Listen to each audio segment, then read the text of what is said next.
تصویر کے پہلے حرمت قطعی کے فتوے تھے اور پھر یہ فتوے آگے کے مباح ہے، لیکن عملی طور پر حضرات علماء کرام یہ ثابت کر رہے دنیا پہ کہ تصویر واجب ہے۔ اتنا زور کسی مباح کام پر نہیں ہوتا کہ آپ دن رات بس اس کام کے غلام ہو کر رہ گئے بالکل، کہ کسی سے ملاقات ہے تو تصویر، کسی کو رخصت کرنا ہے تصویر، کسی کا استقبال ہے تو تصویر، کھانا کھا رہے ہیں تو تصویر، پڑھا رہے ہیں تو تصویر، کچھ بھی کر رہے ہیں بس اس میں تصویر چل رہی تھی۔ یہ جائز کے ساتھ تو نہیں ہوتا، یہ تو ایسے ہی ہوتا ہے کہ انسان ایک کام کو واجب سمجھ لیتا ہے تو پھر اس واجب کی ادائیگی کے لیے وہ بیچارہ اس قدر وہ ہو جاتا ہے۔ یہ چند دن پہلے کی بات ہے،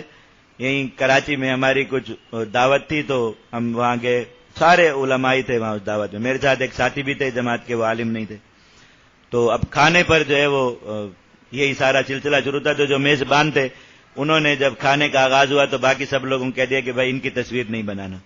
اور ان کو پتا تھا کہ یہ اس طرح باز نہیں آئیں گے، تو انہوں نے سب کو ڈرا دیا کہ آپ ان کے ساتھ اگر تصویر بنائیں گے اور وہ کہیں نظر آ گئی کہ آپ ان کے ساتھ بیٹھے ہوئے تھے تو بعد میں کیس بھگتتے رہنا۔ تو پھر اس خوف کی وجہ سے سب نے بہت اہتمام کیا، جس نے بھی تصویر بنائی تھی ہمیں ہٹا دیتا۔ اب کیا ہو رہا ہے، وہ ایک ساتھی گڑ لائے ہوئے تھے، وہ سب کو انہوں نے تھوڑا تھوڑا گڑ دیا گھروں کے لیے۔ اب ہر آدمی جو ہے نا وہ گڑ کی چھوٹی سی ڈلی ہاتھ میں پکڑی ہوئی تو ایک سیلفی کر کے اب وہ بنائی تو فوراً اس پہ لگائی، دیکھو مجھے اس پہ اتنے کمنٹ آ گئے، ادھر سے کوئی پوچھ رہا ہے یہ آپ کے ہاتھ میں کیا، یہ گڑ ہے۔ گڑ ایسی چیز ہو گئی اتنی محترم، میں نے آج تک زندگی میں کبھی تصور نہیں کیا تھا کہ گڑ اتنی محترم چیز ہے اور اتنی مقدس چیز ہے کہ آپ کے ہاتھ میں آ گئی تو آپ نے فوراً پوری دنیا کو نشر کیا کہ میرے ہاتھ میں گڑ ہے۔ سبحان اللہ و بحمدہ۔ اب وہ پوری دعوت میں یہی سلسلہ چلتا رہا، ایک کھانا آ رہا ہے تو اس کے ساتھ پہلے سیلفی، پھر اس کے بعد کھانا، بریانی آ گئی تو پہلے اس کے ساتھ سیلفی پھر کھانا، اور وہ پھر نشر ہو رہی۔ تو ہم باہر نکلے تو مجھے اس بات پر کافی شرمندگی بھی ہوئی۔ تو ساتھی کے دن باہر ہم نکلے، وہ ساتھی عالم نہیں تھے جو ساتھ تھے، باقی سارے وہاں علماء تھے، تو مجھے باہر آ کے کہنے لگے کہ اللہ کا شکر ہے ہم جیش میں، اللہ کا شکر ہے ہم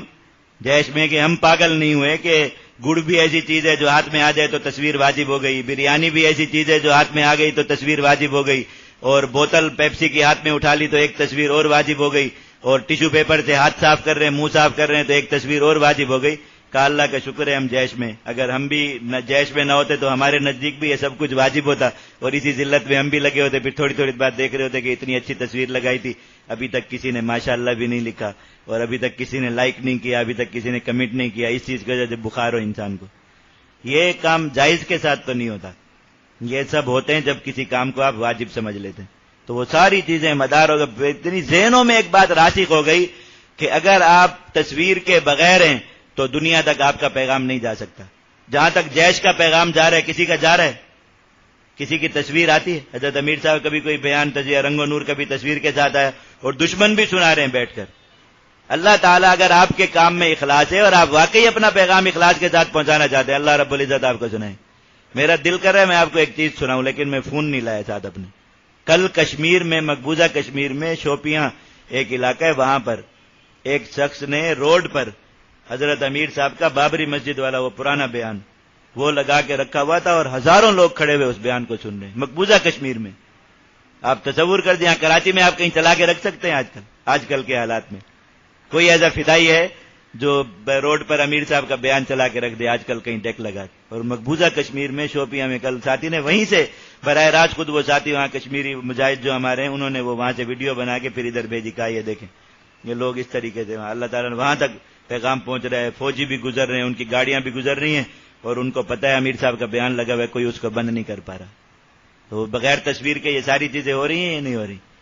تو لیکن ایک بخار ایک دماغ پر سوار ہے کہ ہم اگر تصویر نہیں بنائیں کچھ نہیں ہوں گے۔ ایک عالم دین یہیں کراچی میں بڑے مشہور ہیں آج کل فیس بک پہ اور سوشل میڈیا پہ،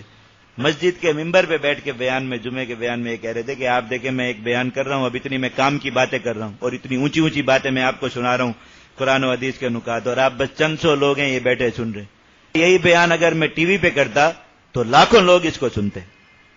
یعنی نعوذ باللہ، مسجد کا محراب جو نبی کریم صلی اللہ علیہ وسلم کی وراثت ہے،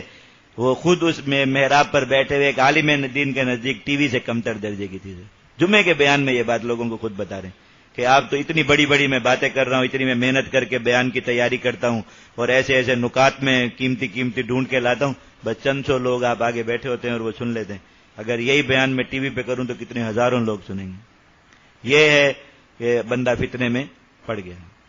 اور حضرت عبداللہ بن مسعود رضی اللہ عنہ نے فرمایا کہ اب یہ گمراہی میں پڑ گیا اور یہ گمراہ کرے گا بھی. تو اللہ تعالیٰ یہی اسی حقیقت کی طرف اشارہ فرما رہے ہیں کہ ظالم حقیقت بالکل کہ احبار اور رہبان یہ لوگوں میں گمراہی پھیلاتے ہیں. بڑے بڑے علماء، بڑے بڑے بزرگ اپنے مقاصد کے لیے، اور بظاہر ان کی نظر میں ان کے مقاصد نیک ہوتے ہیں، وہ گمراہی پھیلاتے ہیں. تو پتہ کیسے چلے گا کہ یہ گمراہی پھیلا رہے ہیں؟ کہ آپ تھوڑا سا ان کے ماضی کو دیکھیں، تھوڑا سا ان کی پچھلی محنت کو دیکھیں کہ کل تک یہ لوگ کیا تھے اور آج یہ لوگ کیا کر رہے ہیں. تو آپ کو اندازہ ہو جائے گا کہ یہ شخص فتنے میں مبتلا ہوا یا نہیں ہوا. تو ایسے لوگوں سے ہمیشہ بچیں. یہ ایمان کے چور اور ڈاکو ہوتے ہیں. وہ خود وقت کے ساتھ ساتھ کروٹیں بدلتے رہتے ہیں اور لوگوں کو بھی کروٹیں بدلواتے جائیں گے اور یہ سارا کچھ کرتے جائیں گے.